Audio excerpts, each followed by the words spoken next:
নমস্কাৰ প্ৰিয় দৰ্শক, অন্য এটা ভিডিঅ'লৈ মই ভনিতা আপোনালোককে স্বাগতম জনাইছোঁ। আশা কৰোঁ আপোনালোক সকলোৱে ভালে আছে। আজি খুব ধুনীয়া এটা ৰেচিপি লৈ আহিছোঁ। আশা কৰোঁ ৰেচিপিটো আপোনালোক সকলোৱে ভাল পাব। আপোনালোকে দিনে স্ক্ৰীনশ্বট দেখিছে। এইফালে মই নৰসিংহৰ পাত লৈছোঁ, পাতখিনি ভালদৰে ধুই লৈছোঁ। আৰু এইফালে মই ডাঙৰ চাইজৰ এটা আলু লৈছোঁ, কিন্তু আলুটো মই বইল কৰি লৈছোঁ আগতে, বইল কৰা ভিডিঅ'টো দেখুওৱা নাই।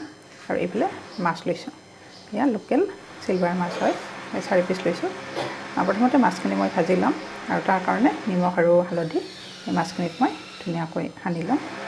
আৰু এইখিনি মই মিক্সাৰ গ্ৰাইণ্ডাৰত ধুনীয়াকৈ পেষ্ট এটা বনাই ল'ম। তাৰপিছত আপোনালোকক দেখাই আছোঁ। এইফালে জাৰটো লৈছোঁ, ইয়াতে মই এতিয়া পানী দিম। আৰু এইফালে মই কেৰাহী উঠাই দিছোঁ, লোৱা কেৰাহীখন মাছখিনি ফ্ৰাই কৰিবৰ কাৰণে। আৰু মাছখিনিত নিমখ হালধি ধুনীয়াকৈ সানি ল'লোঁ। আৰু এইফালে মই চেকনি এখন দিছোঁ, এইখিনি অকণমান চেকি ল'ম। কেৰাহী গৰম হৈছে, এতিয়া মই মিঠাতেল দি দিছোঁ ইয়াতে। তেলখিনি গৰম হৈছে, এতিয়া মই মাছখিনি দি দিছোঁ ইয়াতে।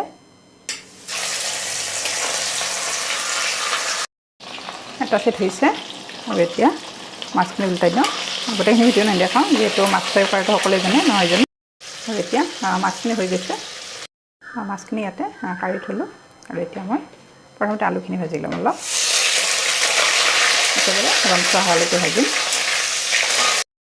আৰু এতিয়া প্ৰথমতে শুকান জলকীয়া দিছোঁ, এটা দিছোঁ, তেজপাত দিছোঁ, অকণমান লৰাই দিছোঁ, আৰু গোটা জিৰা দিছোঁ। এইখিনি প্ৰথমতে অকণমান লৰাই ল'ম। আৰু এতিয়া পিঁয়াজ দি দিছোঁ।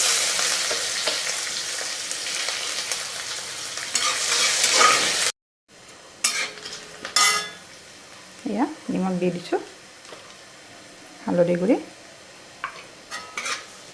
আৰু এতিয়া ইয়াতে ভাজি থোৱা আলুখিনিও দি দিম মই একেলগে। আলুখিনি দি দিলোঁ। এতিয়া মই বনাই থোৱা নৰসিংহ পাতৰ এয়া জোলখিনি ইয়াতে দি দিম।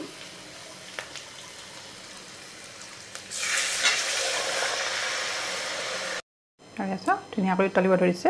আৰু এতিয়া ভাজি থোৱা মাছখিনি, আৰু এয়া কেঁচা জলকীয়া এটা দি দিছোঁ, আৰু আদাখিনিও দি দিছোঁ।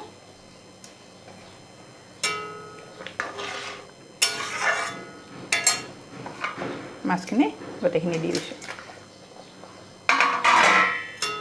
খুব ধুনীয়াকৈ বনাইছে, একেবাৰে সহজ ৰেচিপি, তথাপিতো শ্বেয়াৰ কৰিলোঁ। আৰু চাওকচোন কিমান ধুনীয়াকৈ উতলিছে। মোৰ আঞ্জাখন ইতিমধ্যে হৈ গৈছে, দেখিলেই গম পায় কিমান লোভনীয় হৈছে। ওচৰৰ পৰা দেখাইছোঁ। মোৰ আজিৰ ৰেচিপিটো ইমানতে সামৰণি মাৰিলোঁ।